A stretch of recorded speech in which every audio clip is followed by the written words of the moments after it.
you have a beautiful baritone voice. Why do you want to be a tenor? I was like, because I won't book these jobs because they want me to be a tenor. He's like, then you should wait for the jobs that want you to be a baritone. It was my identity. Who am I then? I have been chasing this career my entire life. It was everything to me. 3 months had passed and I got a call from my agent. They're like, hey, by the way, you booked a Broadway show. And I was like, what show? I'm not waiting to hear from anything. Like, welcome back. Before we get into today's episode, if you don't mind hitting that follow, subscribe button so we can keep on having the best guests on our show. And don't forget to share this with someone that needs to hear this conversation. Now let's get into it. Welcome back, you guys, to Kicking It Real.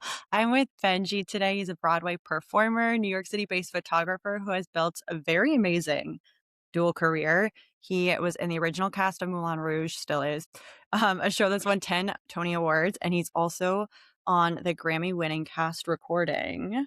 Danced on Saturday Night Live, Netflix, Fox, national tours, literally everything. Amazing photography business. So welcome, Benji, to Kicking It Real. thank you. Thank you. Oh, it's fun being introed. Did I nail it? I've been trying to get really specific with my intros. Yeah, that was very exciting. I kind of forgot about that part of this, and that was a treat. I love it. Get your ego up right now, as it should be. Exactly. That's what it did. It did. It lifted me. I'm ready. He's ready. What have you been kicking it with lately? I've been kicking it with balance, life balance recently. I, you know, I love being an artist and being in this industry, but I feel like recently I've cracked the code to being an artist and still having life be at the forefront. So the sun is coming out up here in New York City. It's getting warm. So that literally means, melting yeah. the seasonal depression. Get it Oh my out. gosh. Yeah. Sitting in the park with friends, riding my bike, joy, It's just joy. This is the best time of year for sure. And it's Yeah. funny when we The met optimism. when we met this summer, I feel like we bonded right away on that. We're like, we need to have life and balance, which I love, but we'll get into that Yes. later. What are you kicking to the curb?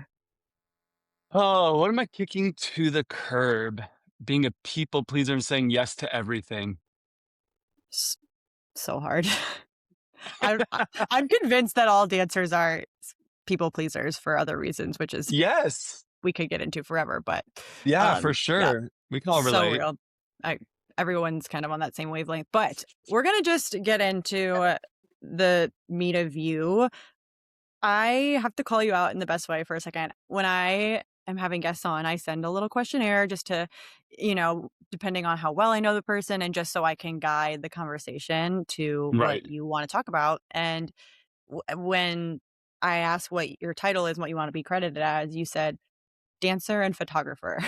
That's it. Which is so humble. And I feel like a lot of people use that to say their credits or anything. So I wanted to get into that and Hilarious. get into why you credited yourself this way. Not in a bad way, but I loved Oh, it. totally.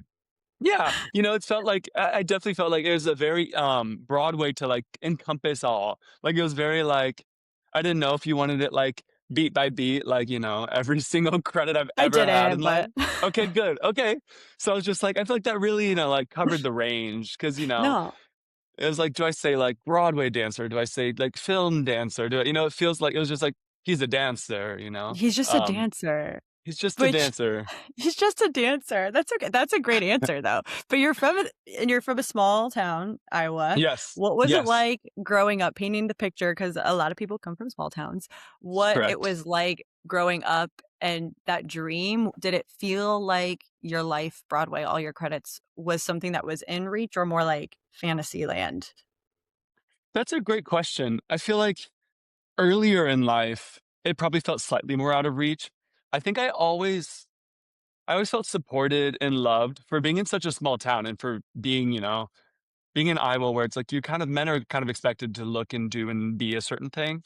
I felt quite supported quite quickly. I'm very fortunate. My dad was varsity baseball coach and I was I'm the outfield at one of my gigs when I was a kid and I'm doing cartwheels in the outfield and my dad was just he's doing cartwheels. Let's put him in gymnastics. Maybe You not for know? him, baseball. Right. Maybe not baseball, but maybe gymnastics. So it's early on, I think I believed I could do something. I feel I don't know if I would have dreamt of movies and TV and Broadway, but I feel people very quickly made me feel if I wanted to, I could try.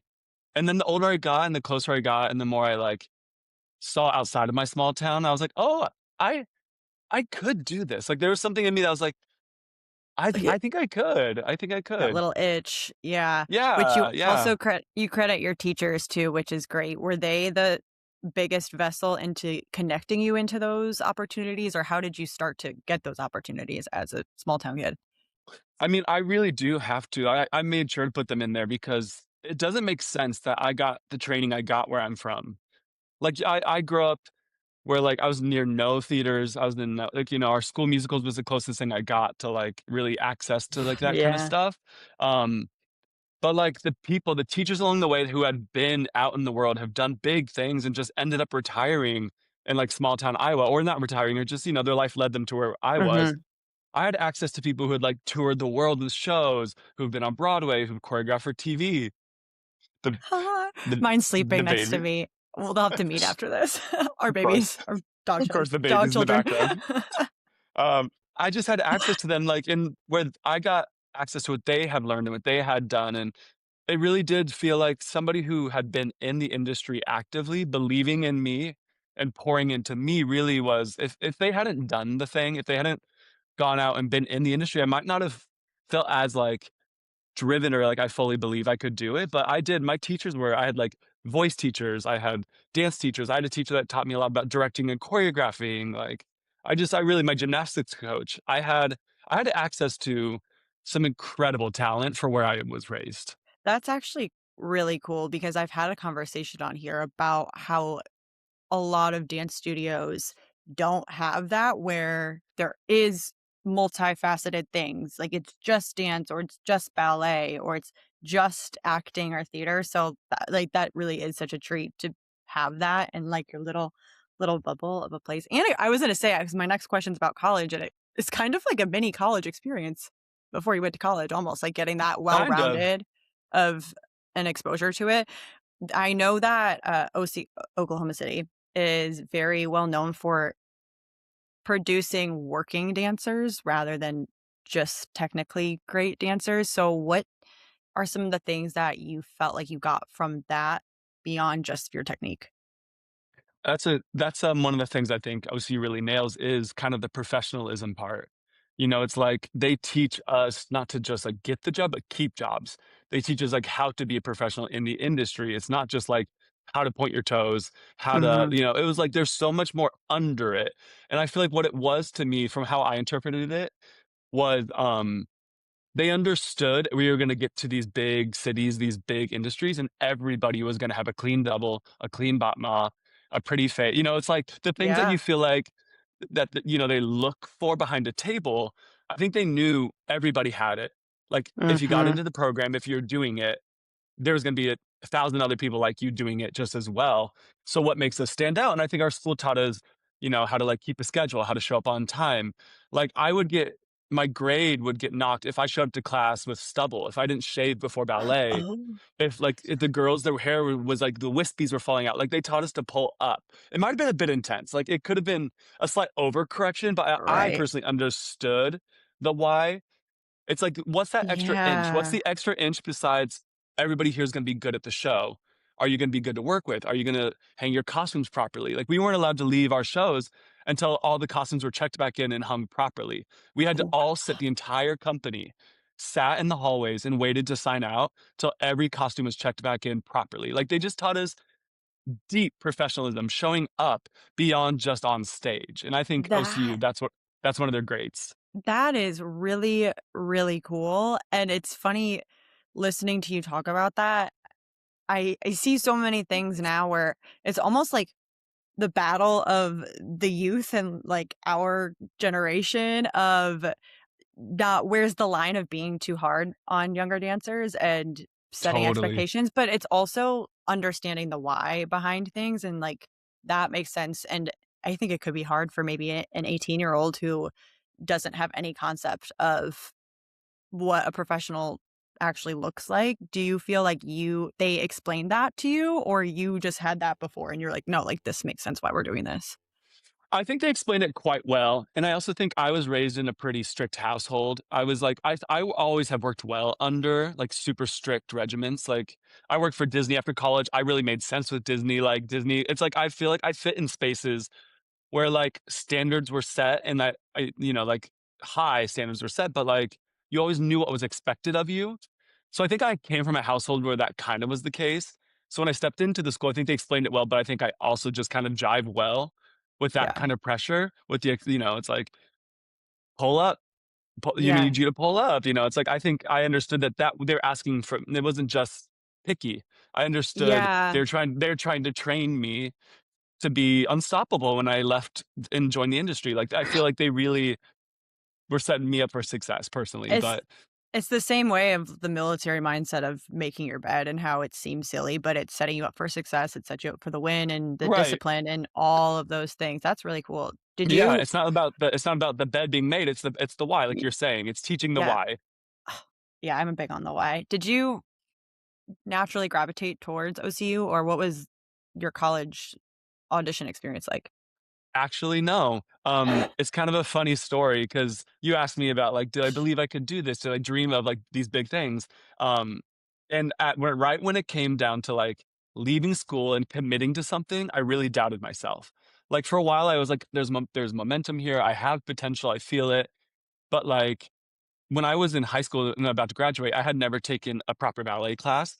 I had never taken tap class. I didn't own ballet slippers. I didn't own ballet tights. I didn't own tap shoes. Like I was a performer in the sense that like I liked being on stage. I Mhm. wasn't training to be on stage my entire life. Like I was more like I did dance when I was young, but I kind of quit to like just be a gymnast and do sports and be in the school musicals and be in show choir and be in jazz choir and be in barbershop choir. Like instead of the like training, Mhm. I was, like, just kind of, like, practicing the thing. So when it came to graduating and going to college, I all of a sudden just, like, doubted myself. I was, like, applying to all these Yeah. courses, all these schools online, and they were like, "How many years of modern dance do you have? How many years of ballet do you have?" And You're I like, spiraled. None. yeah. I was like, "None." So I actually went to school for 1 semester at the University of Nebraska studying music education. And when I got there, Ah. it took me, like, not believing in myself for like one moment and feeling like I gave up on like this lifelong dream. It took me like one semester. I got there and like the spiral, like the anxiety, the dread just started to set that I was like, am I going to teach music the rest of my life? Like, is this what I want to do? And I was like, no, I feel like I didn't even try. Like, I feel like I didn't Yeah. even like, I could always come back to this, but I feel like I didn't try. So it wasn't, OCU wasn't obvious for me. It was a really scary, scary thing to like make that jump. And so I went to their, like, early admission audition when I was still at Nebraska. I, like, snuck away one weekend from school. I didn't tell anybody I was auditioning for a different school. I went down, I auditioned. They called me and they said, "You're in, we gave you a scholarship," and I transferred, like I was at Christmas break. I was home at my parents' house. Hells. I was Oh, literally home for Christmas break. My stuff was still in my dorm room that I was supposed to go back to the next like, in a week, and I called Oklahoma, and I was like, "I got my offer to transfer. I would love to transfer in a 1 week instead of like going back to my yeah. school and transferring in the fall." And they're like, "We will move mountains. We'll do whatever it takes to get you here in 1 week. If you want to start now, you can start now."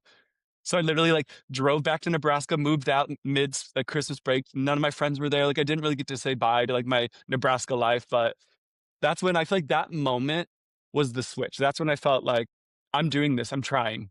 Like no matter what, I'm trying. The way my whole body has chills right now, that is crazy. But, like, it's the juxtaposition of, "I don't know if I can really do this," to, like, "No, we're gonna move mountains, and you're gonna be here right now."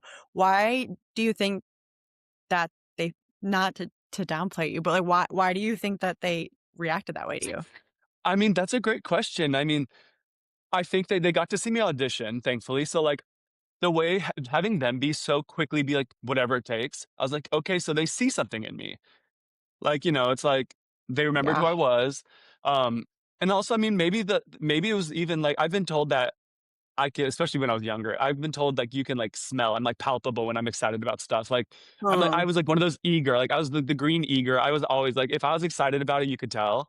So maybe even her like hearing that, like me being able to like willing to call her, calling the head of the yeah, school, the dean, and be like, I want to be there. I want to dance. I don't want to waste another semester in Nebraska. Like, and maybe even like how and why. Maybe she saw that and supported it. I mean, yeah, she was whatever it was, I'm so grateful because if she had any hesitation, I might have lost my steam, but she was like, yeah. we're doing it," and I was like, "We're doing it." Yes, sometimes it's that, like, I'm kind of feeling hot right now, let me just do it while I have, like, the Yeah, courage to do it, and but also, that's what I've learned too from hearing people's stories of you just have to literally ask and, like, tell people what you want, and you'd be surprised at I feel like we're so conditioned to be like, "Oh, like, I have to wait, and I have to do thing" I don't wanna say the right way, but do things the way it's laid out for us, where it's like, "Mm-mm, we don't need to do that." yeah, That's really cool, I yeah, love that story. yeah, yeah. What did post OCU then you were very well prepared and probably, like, in a really nice headspace. What did that look like then moving into the Broadway world? Like, that road, maybe what people wouldn't see from just a resume. They're So when I had graduated school, I had one more contract of summer stock already booked down in Wichita, Kansas. So I had 5 musicals lined up, and then I was like supposed to move to New York City with my equity card. Like I was like you're like, "We're doing done. 5 more We're done." shows. Yeah, we're done. We're doing these 5 musicals at summer stock. At the end of the summer, they're giving me my equity card. I'm moving to New York City. I'm going to become a Broadway performer. Like it just felt like everything was like lined up to do so. Um, but then when I was at my summer stock for that, that summer, I got a call from Disney Cruise Lines that I booked a cruise contract. And that was very accidental and not really was ever on my radar. Like I never really dreamt of like being on cruise ships. I've never been on a cruise ship in my life. Like I've never seen one. I didn't know anything about them. Um, so truly when I say accidental, it's very Yeah. accidental. Um, and that really, like, again, it was one of those moments you kind of had to sit with your life decisions and be like, all I've ever dreamt of is like getting my equity card and moving to the city. But it felt like a really smart financial decision. Like Mhm. nobody was teaching me to budget and save for New York City. Nobody in my life knew what New York City, like my parents didn't know how expensive it was to move here. They didn't know what it would be like to like put down Yeah. first month deposit, first month's rent, like the amount of money you need up front to like sign a lease, not even just like buy. I didn't know that. I And mean, I had so to it was put my like parents on my like, they were guarantor. my co-sign well, yes, that's the word. I'm Yes. like, I couldn't they Yes. wouldn't let me lease Yes. anything. Like, nobody like, we don't have that kind of money up front. They're like, "We No. need you to have, like, 80 times your rent in your bank account." I'm like, "Who has that? You're like, "I barely Who have my does that?" rent in my bank account." Yes. So, I got offered that cruise contract, and I was like, "This feels like the responsible thing to do." Like, it was, like, such a but I was like, "But I just wanna be in New York." Like, my friends are moving to New York, but I was like, It's a great opportunity." It was, like, a swing dance captain credit, like Okay, yeah. but then it would have meant me not getting my equity card, which was scary because I thought if I could move to New York with an equity card, that felt like immediately jumping into the pool, jumping into the deep end, Yeah. be Can you like to pause go. really quick if someone didn't know what an equity card really meant Yes. that was listening to this? Yes. So equity is our union for performers, specifically for musical theater, that protects us. It's the higher like Broadway shows are all on equity contracts. Um, a lot of like national tours, there's some that go out non-equity and some that go out equity. So it makes the pool of work you can do smaller, but the quality of work is higher. The Mhm. pay is higher. The protections that are at those jobs are higher. Like if you were going to go live in go out of town for an equity job in the middle of nowhere, like, Kansas, it would guarantee that your bed would be like a queen. There would have to be AC. Like there's things within our Yeah. union that like you don't even think about that they like Yeah. expect us to have like a certain quality of life, of work, of like how many hours they can work us till they can break us. Like all Mhm. unions in any industry, equity is the one that's there to protect us. Which means there's less jobs though. A lot of Right. people don't want to move to the city equity because you cannot work non-equity jobs. So it's like if you move here non-equity, Yeah. there's more jobs available to you. Um, Yeah. What would be so the that's kind difference of between, like, for, again, someone that doesn't really know a difference between an equity opportunity versus non-equity? so like the pay is going to be a huge difference. There's gonna be like you could like dance for I mean, I might be wrong, but like Macy's or not Macy's, Saks on Fifth Avenue does like a Christmas window every year. Mhm. And sometimes they hire dancers to like kick off the Christmas season in front of the windows, dancing on cement in front of the window. It's like I don't Yeah. know for sure, but like that could be a non-equity job, which means it'd pay less. But you're dancing on cement, which isn't good. There's things that are just Yeah, like and you couldn't do but you it. get to but you get Yeah. paid to dance. So, like, if it matters to Right. you just to be being paid to do the thing, you might wanna be non-equity longer because there's gonna be more opportunities like that, whereas if you're equity, you might not be able to take that job. Totally. There's it's more I feel like it shrinks the pool, which means you have to be a little more patient. but it means when you do get work, the work is, I don't want to say Better. better in a judgmental way, but like better pay, safer.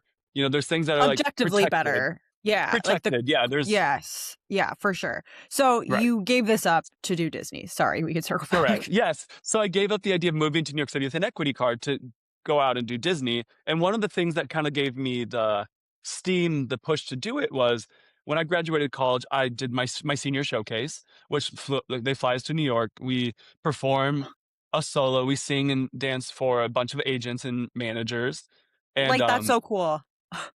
oh, What a great incredible. opportunity. Oh my gosh. Incredible. A lot of musical theater programs around the country do it. The dance program, I was a dance major and they didn't do it. So I had to audition for the musical theater showcase to do so. But I was Mm, like, I'm gonna do it. Like that's what I'm moving there to do. I'm not gonna move to I thought having an agent in New York City would be the greatest benefit ever. yeah. Like I don't want to move there and do it on my own. I need a support system. And so Yeah. I auditioned for the showcase, came here. I met with like 6 or 7 agents, and only one agent like really heard me, like sat down and asked me about why do you think you want to go do Disney?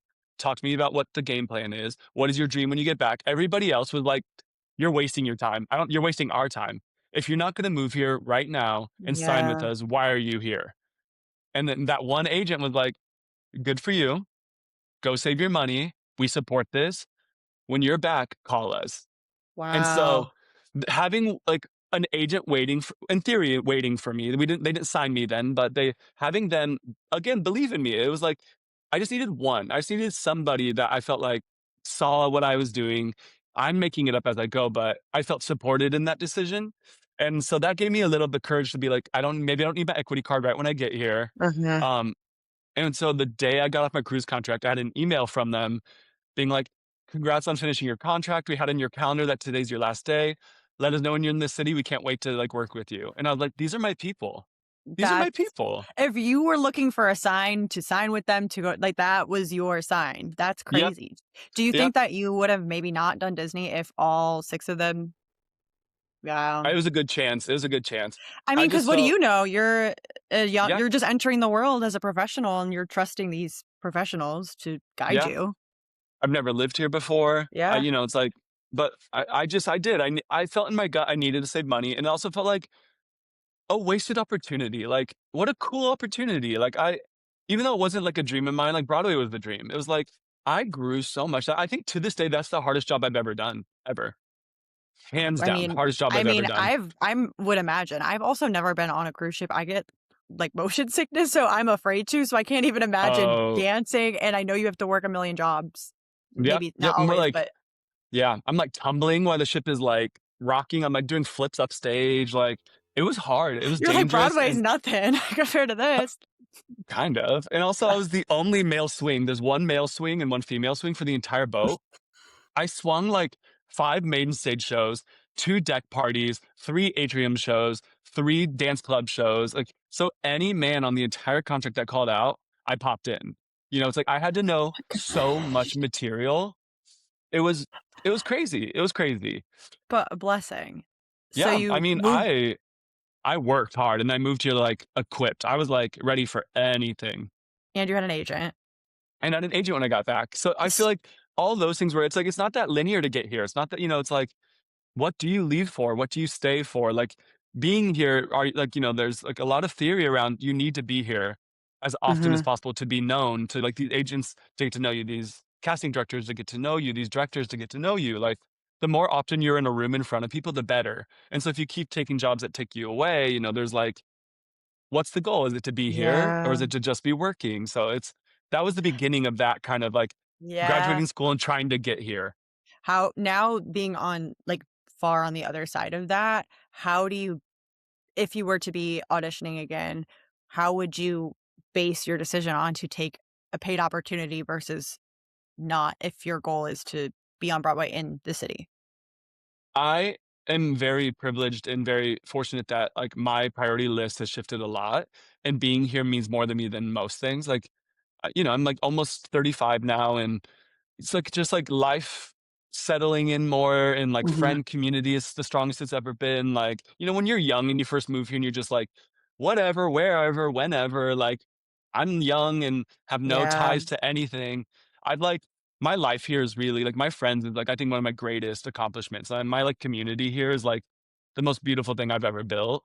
And it's like I'm not just leaving for like to it's like and again I know I'm fortunate that I can be picky because I've built my photography Yeah. business for almost a decade. I like I pop in like I've gone back to Aladdin a couple times. I've gone back to Rue. It's like I have shows that are still running, thankfully, and they need me and they'll let me know. And so I've been able to be safe while having the privilege of prioritizing Yeah. being home. So like I'm at a point where like being home means so much more than like just leaving to do anything. Like I don't Yeah. really audition for tours anymore. I'm like I want to be here. Like my life is here now, Which you've and that's earned higher. the right to do that though as well, which you've put in the work to do that. So when you got back, because Aladdin was before Rouge, Yes, am I Aladdin was my correct? Broadway debut. Yes. Okay, how many auditions did you go to before that, and what separated that audition that you booked it from the other ones? Don't tell me it was the first one. No, no, no, quite the opposite. I mean, I had been in for tons and tons and tons of Broadway shows and tours and stuff and, um, lots of no's, Yeah. a lot of no's. But specifically, I was in for Aladdin 9 times. I went in for them Oh, for 9 rounds of callbacks, and after the ninth wow. round, I got cut. On my ninth round, I was like they didn't even keep me, but they had How seen f I've been kept. how far apart are they each round? I mean, sometimes like, oh, it's within the same week. Sometimes it's like, oh, a month or 2 later, they're starting over again. Like, My but like gosh. it's always the same like couple combos. I'm always Yeah. singing the same songs. Like, I just kept coming in and doing it and doing it and doing it the same every time, every time, Mhm. every time. And sometimes it'd be for the national tour. Sometimes it would be for Broadway. But they just kept bringing me in, kept bringing me in, and so like multiple times I had made it all the way to the end and then not gotten it. But the Uh-huh. ninth time, I didn't get kept to the end, but they, like, had seen me, they knew me, like, I've done everything for them hundreds of times, and then, like, 3 months passed. I was supposed to be leaving town to go do a regional show, and, like, 3 months had passed, and I got a call from my agent. They're like, "Hey, by the way, you booked a Broadway show," and I was like, "What show?" I literally was like, "What?" Like, I'm not waiting to hear from anything, like, I haven't been kept to the end of a Broadway audition in a while. What Broadway show did I book? It was, like, That's so funny. You're, like, the literally, most. like, out of context, just like, "Here you go." Like, "Here's an Right, opportunity," but, like, not that you didn't work for it, but that's but I I love wasn't that for waiting you. on it. I wasn't like, hopefully they call today," it was like, Best case "What?" scenario, though, because you weren't, like, in that Yeah. anticipation anxiety period for so Yeah, long. which we all suffered through before. Oh, it's a bleak feeling when you're just waiting all the time. You're like, "Even if it's a no, just tell me right now. I just need to know Just right tell me now." so I can grieve and move on. You had already moved on. I love it. Yeah, And then I did move how on. how fast was the put-in process for that then? I did 10 days of rehearsals before my first show. It Did you was start quick. as a swing or No, I had my own okay, track. okay. Yeah, yeah, Amazing, great. So, yeah. we're gonna get back into that in a second. So you did Aladdin. When did the transition to Rouge happen? Very quickly, very Oh. quickly. So I was at Aladdin for like a week, and my No. agents emailed me and were like, "Hey, Moulin Rouge is reaching out and asking if you'd come in and audition for them." And I was like, "No." I was like, "I can't. I can't. I just got here. Like, Yeah.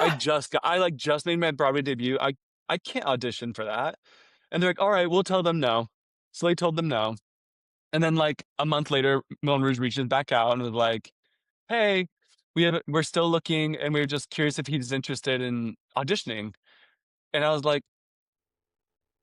That's unheard of.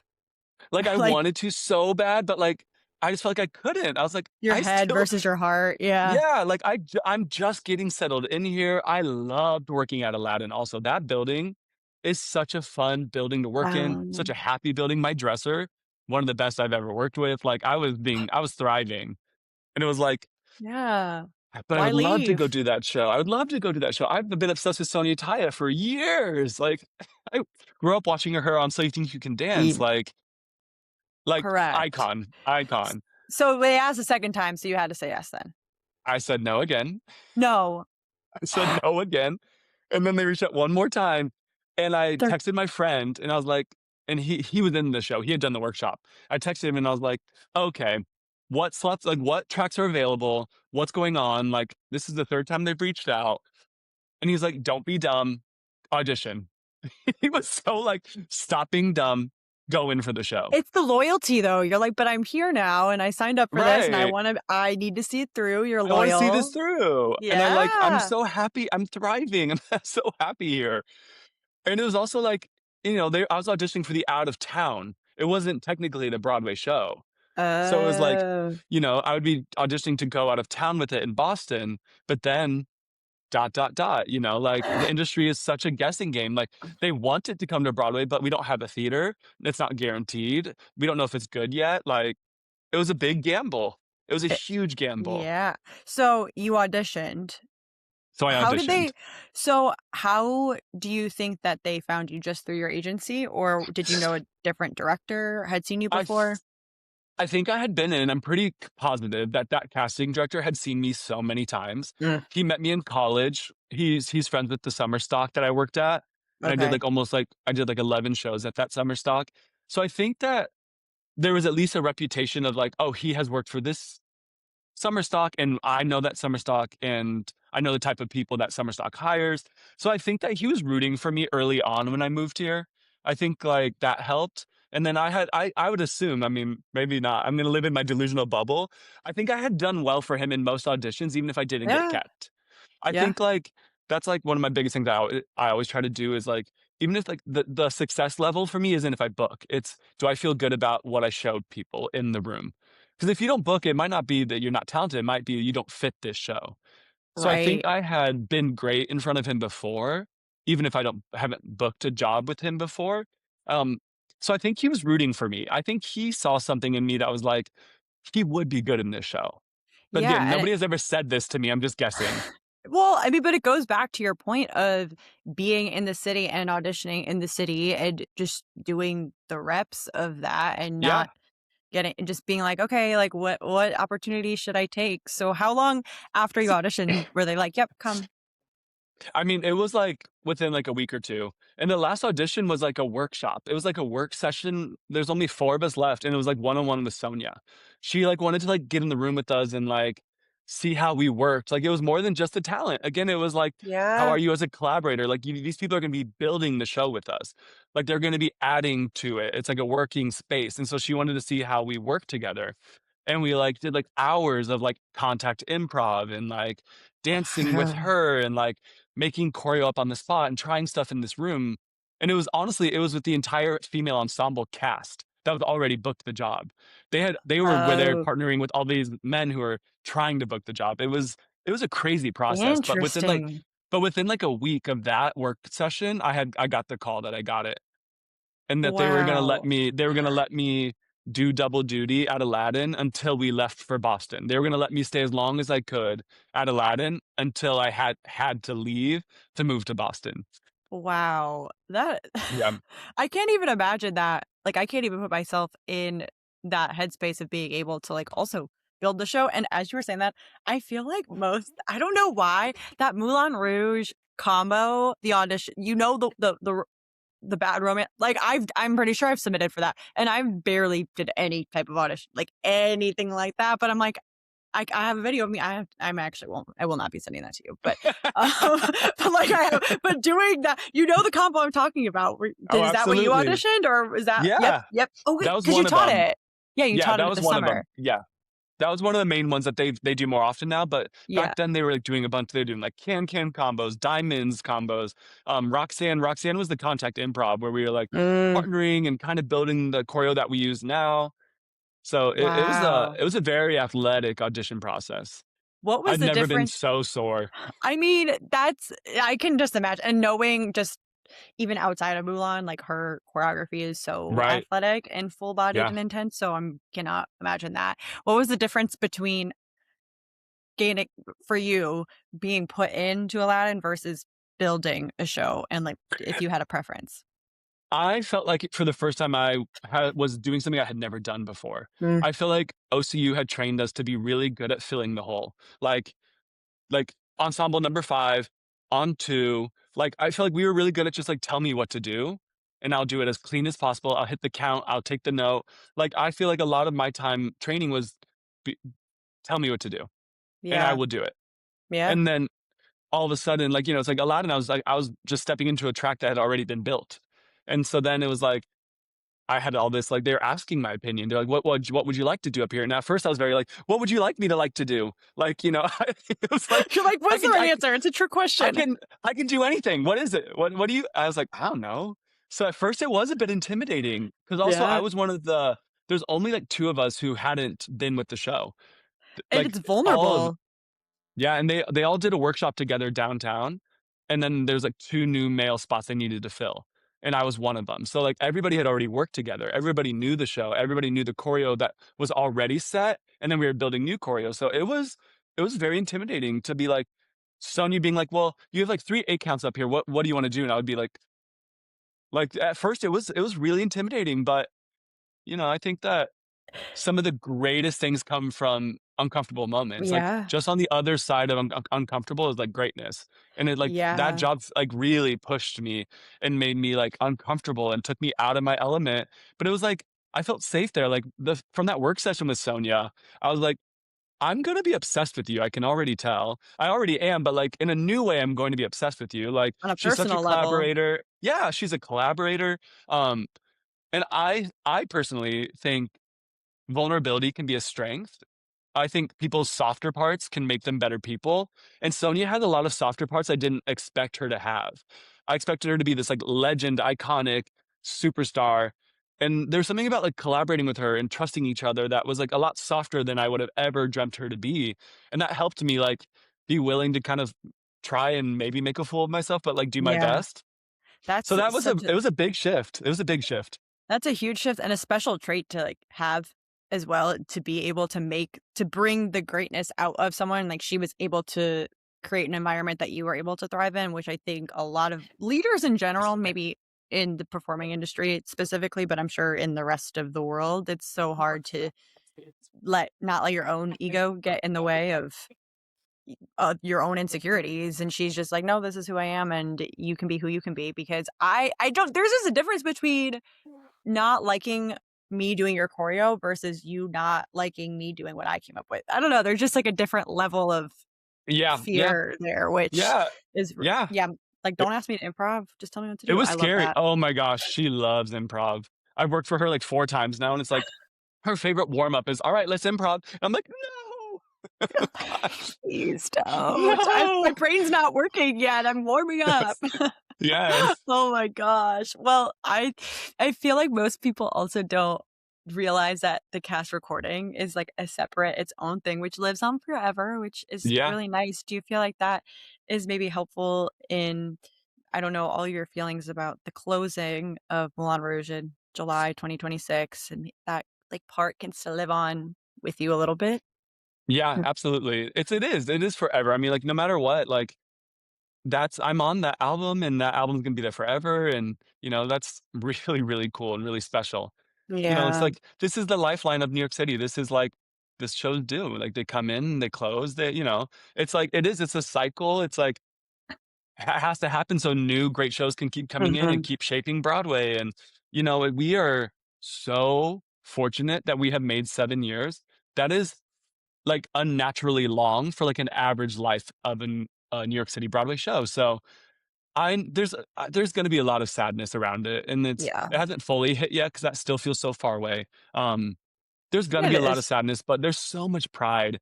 There's so much pride that, like, it even lasted this long, that it's become the, like, beautiful thing it has. Like, I mean, there's, like, 8 companies around the world wearing costumes that I helped, like, be like, "I like this, but, like, I need tighter," like, my fingerprints are all over it. All of Mhm. ours are, like, there's a lot of pride in that show, and we're closing here, but, like, we live on, it's really Yeah, special.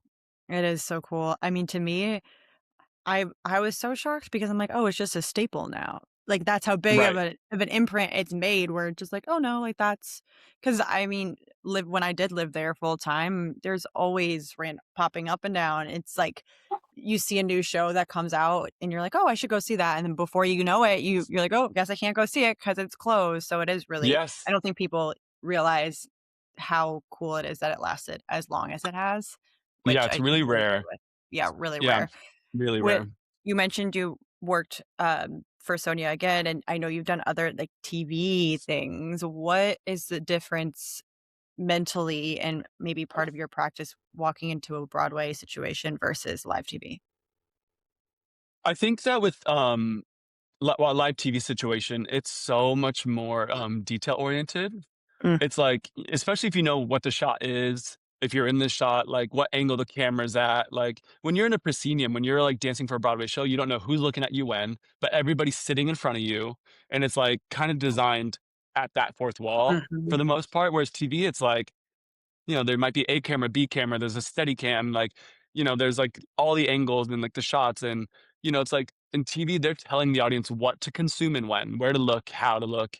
right. Um, so the dancers, it's like a lot more specific when we're in the shot. It's a lot more, it can be a lot more tenuous. Is that the word tenuous? I think strenuous, Maybe. Strenuous, that's a word. strenuous. I was like, I don't know what That's that the, word is. yeah. It's like strenuous, but without an S because it's a little less. No, I'm kidding. Yeah. Strenuous. You like, I did that on purpose, that's fine. Yeah, yeah, Words yeah. are I made hard. up a word. I love it. Yeah, that makes sense to me as well. Have you done more live TV or recorded TV? SNL twice, and then Rent Live are my only three that I think were live TV. Which Mhm. those still don't feel like we do theater. It's like Right. I'm used to live. I'm used to live. Like that. Those You're ones don't live. like. They don't get in my head as much as I think they could have. Yeah. Because I'm like, I do this 8 shows a week live. It's Yes. like that. It is what it is. So I feel like it's not too like a ominous like hanging over you concept. I feel like those ones weren't too bad, but the ones that you record, check the gate, no, do it again.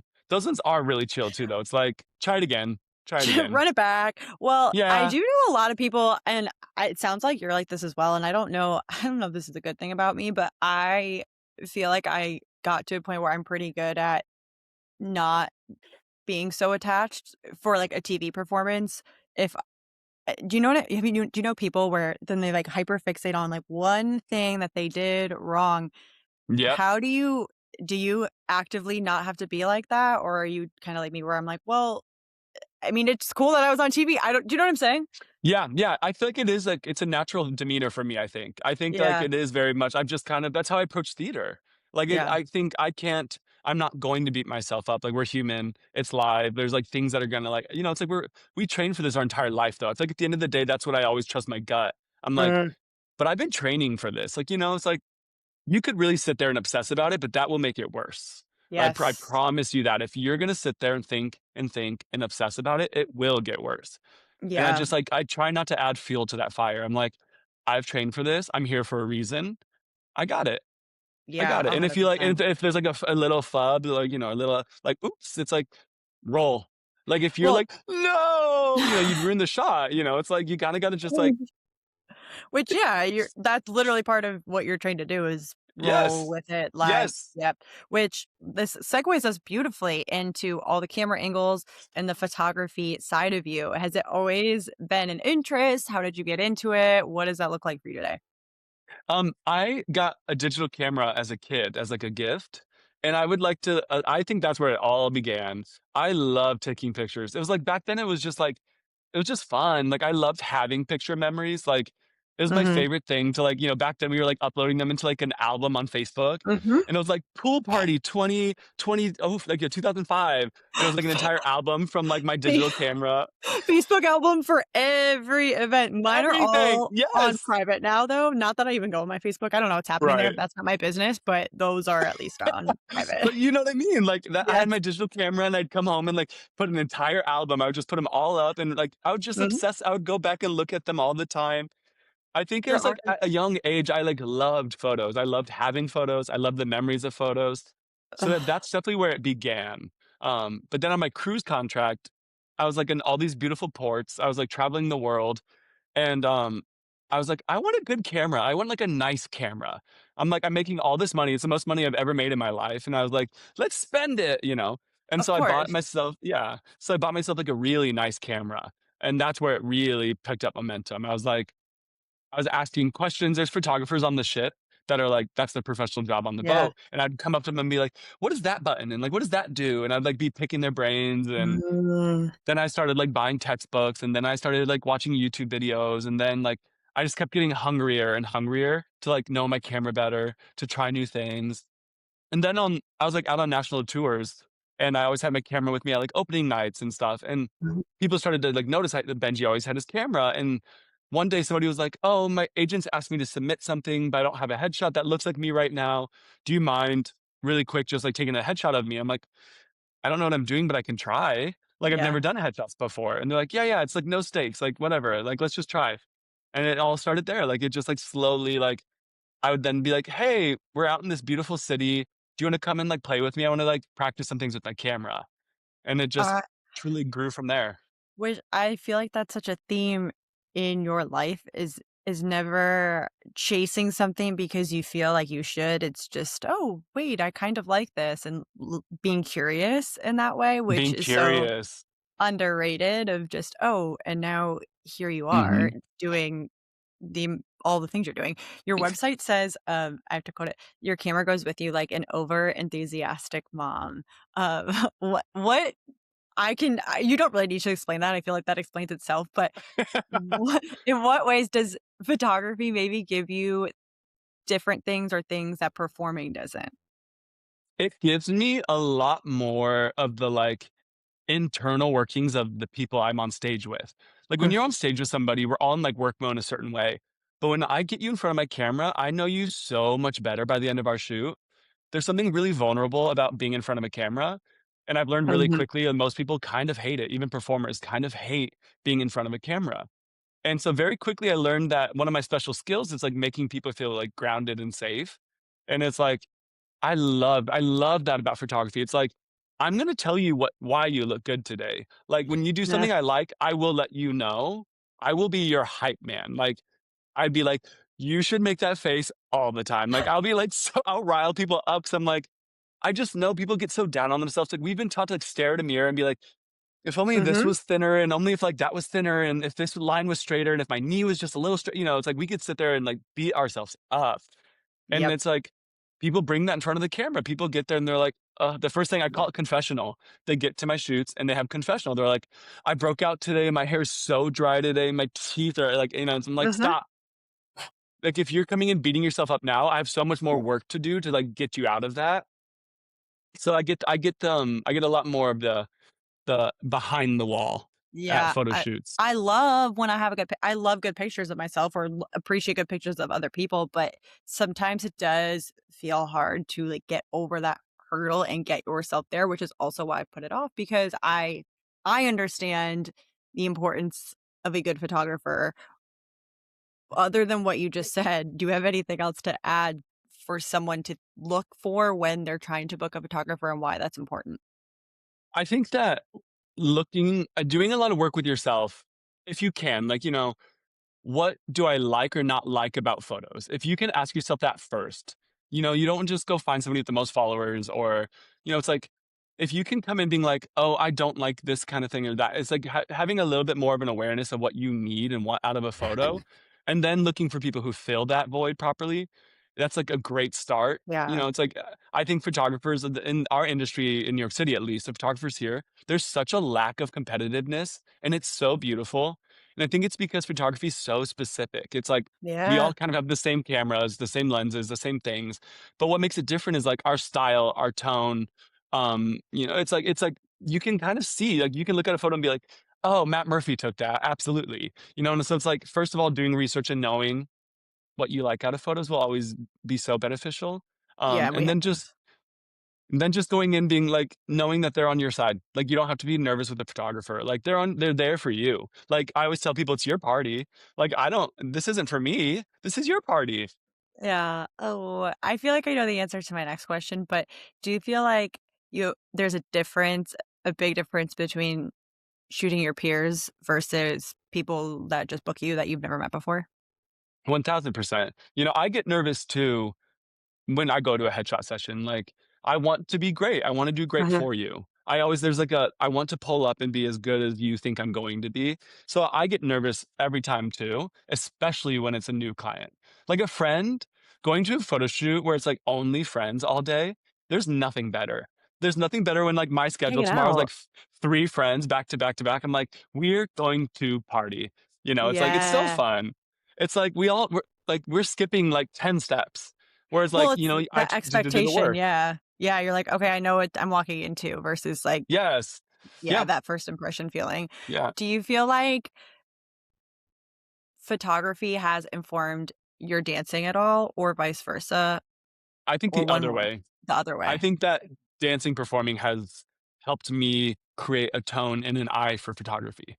Well, Like, that's the same for me now, even though I'm not looking for necessarily dance photos, like, I look for dance photographers because yeah, there's just something about, I don't know what it is. I mean, maybe I do, but the way y- dance photographers can capture movement in a way that I even couldn't. Obviously, because I don't know a lot about photography, but it just right. even on a different level of understanding movement with the ins and outs of the photography world Totally. as well. Yeah. Yeah. Yeah, it's just like I I've, been like looking at mirrors my entire life, watching shows. I've been like looking at lines, looking at color, looking at like it's like all of that stuff that we look for on stage to like make a show great, to look great, to like Hmm. fill the frame, whatever.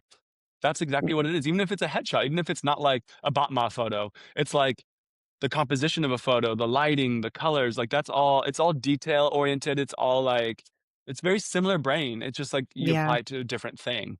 Do you feel like you've always had a knack of looking for that, or is it something you had to start to train a little bit? No, you just Yeah. yeah, I've just I've been a I've been a my dad we used to sit with us as kids, and, we'd pull out one Disney VHS and lay it on the table, and me and my brothers and my dad, would sit around and try to draw it, recreate it, and so I've always loved drawing, I've loved colors, I've loved like, for a while, I thought I was gonna go into, like, ad agency stuff, like, I love picking the font, I love, like, where does the font go on, like, like, the poster, like, the layout, like, that kinda stuff, I've always loved, like, aesthetic, like I've that always had, is like, a knack for it, but the yeah, art piece of me has always enjoyed that, so that's so cool, and how cool that you had a family that did that and, like, you explored so many different things. You don't seem to have a huge, like, identity tie to your jobs, but I feel like in general, in the performing world, that is a common theme, at least for me as well, of that identity tied to it. Do you feel like having all those different avenues has helped you kind of detach that from that a little bit? yeah, I think so, and I think age. I think when I first got here, my entire identity probably I would've said back then is the Broadway performer, it would've been like but I think a lot of us can put our finger on the pulse and realize that the pandemic changed a lot for the industry. I think I all of a sudden have been chasing this career my entire life. I've been chasing being a performer in ways where I prioritize it above family, above friends. Like this was all that mattered to me. Like Mhm. wasn't dating, wasn't, it was like all that mattered was like being a Broadway star. Like it was everything to me. It was my identity. And then, like, I got to do the thing, and then the pandemic happened, and all of a sudden, it was like, without the job, like, what's left? Like, I Yep. had, like, 18, 19 months where I couldn't perform, it wasn't an option. And all of a sudden, it was like, well, who am I then? Like, what Yeah. life has to just keep going, like, what now? And I think that that's when I realized I had a lot of other pieces of me that I wasn't pouring into. That I think that was the beginning of, like, me building my community, like, building better friendships in this city, like I didn't Yeah. really have any I left the city for 19 months and nobody was like, "Where are you?" It was like, I had friends, but, not the Yeah. type that were like, "Wait, you left? When are you coming back?" Like, it was very like I just was like, Yeah. "Oh, interesting," it's a very Yes. different thing. Just taking yeah, realizing you wanted a shift for yourself and for your life. Do you feel like that was Yeah. also maybe this time you started feeling that sense of the burnout and trying to prioritize your life and your peace and happiness outside of it, even further from the friends piece of that? I think so because it was the first time I rested. I don't think I noticed the burnout at that point, and because Yeah. it was all of a sudden I was like with rest and with time off, it was like, oh, my shoulder isn't crunchy. Like my shoulder's been crunchy since I was 18. Like it clicks since I was 18, and I took some time off for the pandemic, and I was like, Where's the whoa, click? whoa, and I could, like, walk around my apartment without my, like, orthopedic slippers on. I was just like Mm, it's like with rest, I realized, oh, I was in pain a lot of the time. Like, I was quite stiff and achy, like, at all times. So I think that was, the beginning of noticing burnout and noticing what you could have if you weren't in burnout. yeah. Yeah. And for people that don't know the full schedule of like a Broadway performer, photographer, or whatever, any of the eras really, like what does that look like? And why do we think there's such a big disconnect then in treating performers, I don't wanna say like a normal job, but the lack Right. of paid time off for performers? Right. I mean, it's the schedule is brutal, especially once I've started like the double career life. When I was like in the heat of it, I was doing 1 or 2 photo shoots on Mondays, which is our day off from the show. That was Mhm. my one day off from being on stage. And then the rest of the week, we would do like a show Tuesday, 2 show Wednesday, a show Thursday, a show Friday, 2 shows Saturday, a show Sunday, and then I'd shoot all day on Monday. So it was just like, and it felt like I always told myself, like, well, I'm resting my body kind of. Like, I'm not on stage, I'm not tumbling, I'm not partnering. But it was like I wasn't turning my brain off. I I would wasn't say like, you're still performing in a way because 'cause you're providing a service to someone. yeah. Yeah. Yeah. I wasn't like setting the day aside to like be with friends or like do Mhm. fun things or eat junk food, or it was like I was just so focused. It was so, but yeah, that's the schedule of a performer is really intense at like 8 shows. And we also, like you're saying, we get I think 2 weeks of paid vacation a year total, and like 2 personal days every 6 months or something like that.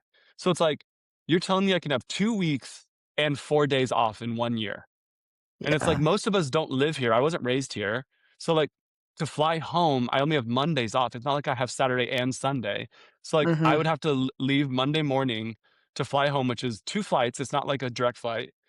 Then I'd fly back Tuesday morning to get back here. It was like, it just, you can't go home. And you're like, now I'm more tired from my trip home than if I Right, would've just right. stayed, but I don't get to see my family then." Right, right, and it's like we get 2 weeks off a year, but you can't take it on Thanksgiving, and you can't take it on Christmas. Like, nobody can. Like, there's rules Yeah. around, so it's like, Yeah.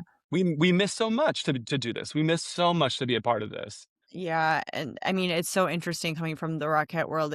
It's like a blessing and a curse too, because ours is just like packed into 3 months, but still that same thing of missing out on holidays and missing out on events in that time period that I think people just also don't maybe think about when they want to go in that career path, in this career path, which is just something to like think about and Yeah, yeah, like know your boundaries for yourself and what looks better for you might not look better for someone yeah. else in that way. Another, I'm not going to quote this whole one from your Mm. questionnaire, was just talking about your mindset shift when you talked about focusing on being the best you and stop trying to be like everyone else, and that your strength was your superpower. Was there a moment that you felt this happen, that shift, or was it kind of gradual over time? Yeah, I mean, I felt a moment when that seed was planted, and I have to shout out my voice teacher when I moved to the city. He's the one who said it to me. Because up to that point, it was like, college is like, oh, you should be just as good as ballet, tap, and jazz as the other dancers. You should be Mhm. just as, there's always like an expectation of like skill set and like therefore your value. Like you should be good at everything.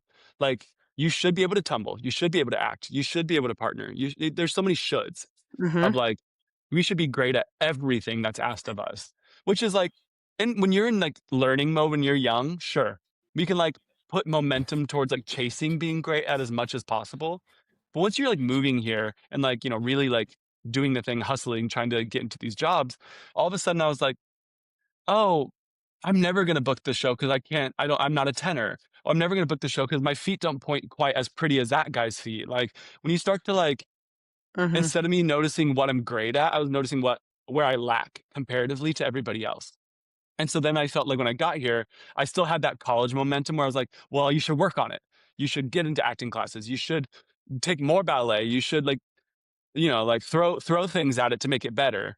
And so I went to this voice teacher truly because I was like, Broadway wants me to be a tenor and I'm not a tenor. And I need to work on my range. I should be singing higher if I'm going to, he was like, stop. He was like, "Sing me through your book. Sing me through your audition songs that you like the best." And I sang all my songs for him. And he was like, You have a beautiful baritone voice. Why do you want to be a tenor?" I was like, "Because I won't book these jobs because they want me to be a tenor." He's like, "Then you should wait for the jobs that want you to be a baritone." I was like, Mhm. "Huh." And he was like, "You don't have to be able to cook every meal." He's like, "I need you to be really good at cooking one meal. And then somebody's gonna start coming to you to eat that one meal. You don't need to be like," he's like, what, you want to go to like a fast food restaurant, order like a cheeseburger, a taco, a spaghetti and a meatball, and a pad thai. He's like, all of them are going to be so bad. But if you go to that Asian restaurant for pad thai, you know that pad thai is going to be the best pad thai ever. He like, he said that to me and I was like, huh. It like started that I idea. That is the coolest way to explain that. I'm actually very passionate about that as well, of really honing in on your skills, and because there's that versatility thing that's really pushed. It's you have to be a Yeah. versatile dancer versus like not saying, okay, don't work on Right. your quote unquote weaknesses, but it's just like why are people so focused on that versus being like, "Wait, I'm good at this. Let me make myself Yes. even better at the things that I'm good at and then be Yes. confident in them." And the same sense of going into auditions, then I feel like it just also changes your energy of going in Yeah. so confident. Your intention shift completely. If you're not going Yes. in hyper focused on what I'm gonna fall, where I'm gonna fall short, I'm Mhm. going in focusing on where I can be great. Like, and if that's not for you, that's not for you. It's not a comment on my greatness. I'm very confident in what I do well. I'm very confident. What I don't do, that's I don't judge me based on that. I never claimed to be good at it. I'm And you're not not, trying, yes, I was saying, and you're not it's walking like, in and saying, "Oh, I'm the best at this," and then you're not, because yeah, that's where it's a little awkward. Then you're like, yeah. "Okay, It let's it so." protects your peace when you can like don't beat yourself up for what you already know. I'm like, I'm never gonna be the best tapper in a room. That's okay. But like when you get me in a room to partner, watch me. I'm gonna make you. You're gonna come to me for my partnering. You're gonna be Yes, calling me and being like, "We need a good partner. Are you available?" You're not gonna call me for my tapping. It's like yeah, but I just like, know. I know. Yeah, yeah, I can do it. I can do it. I can get by. And when you need me to shine, yeah, I'll shine where I'm going to shine. yeah. And you can take You, class and get better, yes. but I'm not putting my joy in it. I'm not like, hopefully you think I'm a better tapper now. Yeah. It's like, Emily's gonna love that part. My tapping. Oh gosh. Emily loves to tap. Me and her Oh, both. you got our tap stars. Um, wait, this was a voice teacher when you first moved to the city that told you Yes. this? Okay. So you had this mindset shift probably earlier than a lot of Mhm. people have. I I know a lot of people that are very hyper fixated maybe on one job. And I remember when I was in it, I really wanted to be a Rockette and I booked it and we did all the things, but I think back to the headspace that I was in and it was like I will be a failure if I don't book this. And luckily for me, it worked out, and I don't feel that way anymore, but I'm on the other side of it. So, what would you say to someone that is in that headspace of, I'm going to be a failure if I don't book this certain gig, but then they are limiting themselves maybe to something that they're better aligned Right. with? I mean, I think limiting is a good word for it. They're limiting themselves. Like they already have an expectation. And I think expectations can be such a killer in like almost any situation. It's like I think coming here and being open and it can work out. Like, but like you're saying, it also cannot work out. I get more no's than I get yeses. Like Right. I think people would be shocked to see how often we get told no in this industry. When they like look at your resume, they're like, "Oh, you don't know no," and I'm like, "Oh, you have no clue." But it's like I think that the intentions can be a killer, and the best thing you can do for your spirit and your heart and is to stop putting that pressure on it. It's like my measure of success is never gonna be if I book the job. Sure, we'd love to book the job. Will I be so happy? Of course. But it's like that's not my only measure of success. And I feel like that can be one of the easiest ways to protect yourself in this city. It's like don't let that be the only reason that you have purpose here. Don't let that be the only Mhm. reason it's like we are so much more than our jobs, first and foremost. But you can like being passionate about your career and your job is allowed. Just don't let it be your only joy. It's like chase the thing, Yeah. work on the thing. I'm not saying don't like take tap class to get better at tap, but like, Yeah. it's just like it all comes down to self-awareness and like you're saying, like the intention and the context. It's like my level of success is different. And I think that has protected me. Yeah. Do you think that you I don't know the answer to this question for myself either, but do you feel like if you had this mindset now when you were first 18 and you were in that hustle grind mindset, do you think you would have gotten the success you got as fast as you did? Or do you think maybe you would have got it faster? I'm not sure. I'm not sure it would have changed the pace at all. I feel like, and I think it happened the exact way it was meant to happen. I think Yeah. if I had tried to shape it and steer it, I could have thrown it off course. I don't know. I feel like the way Yeah. that, like, I think I like you pointed out earlier, I think I've always had a curiosity in me, and I think that allows things to, like, kind of naturally occur the way they're meant to versus the way I want them to.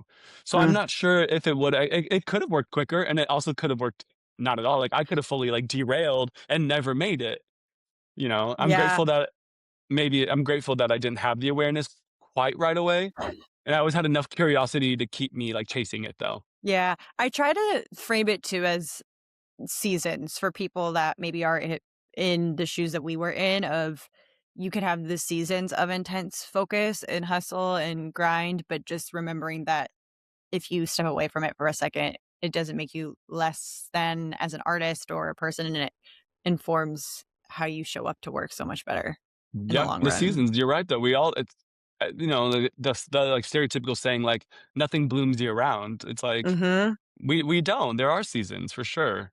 We ebb and We we flow for sure. we'll get into our last questions. Some of them you kind of answered, but within reason, because I know hindsight is 2020, but if you could give your younger self one piece of advice, what would it be? Oh, I think I would have just told myself to be kinder to myself in, like, Mm. every situation, career, life. I think that I've always been so hard on myself. I can beat myself up and be like, and it's been a lot of practice to be kinder in the version I am now.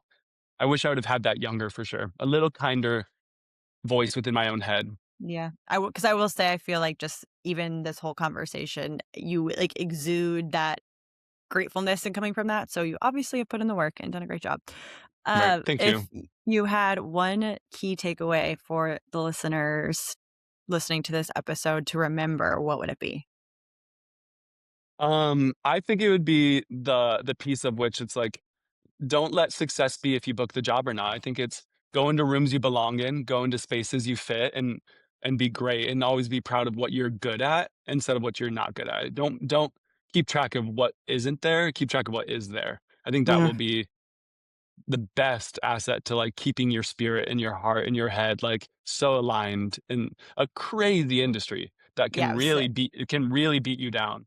I would say it's a very hard industry to do that in. So if you can even just do that, it's more than I'm sure a lot of people can. Yay. Mhm. Where can we stay in touch with you and find you? I will link everything, but if someone wanted to pull out their phone right now and go follow you on all the things. I'm on Instagram personally as, Benji_Riv, RIV. My photography is at Benjamin Rivera Photography. My websites are same, benjamindouglasrivera.com or benjaminriveraphotography.com. And Easy enough. I don't Twitter and TikTok, so that's about it. That's about yeah, just go on the Instagram anyways. Thank Yeah, you. that's about it. Thank you for being on and sharing everything. You guys go share this with someone, leave a comment, go follow Benji. Thank you for being here, and we will kick it with you next time.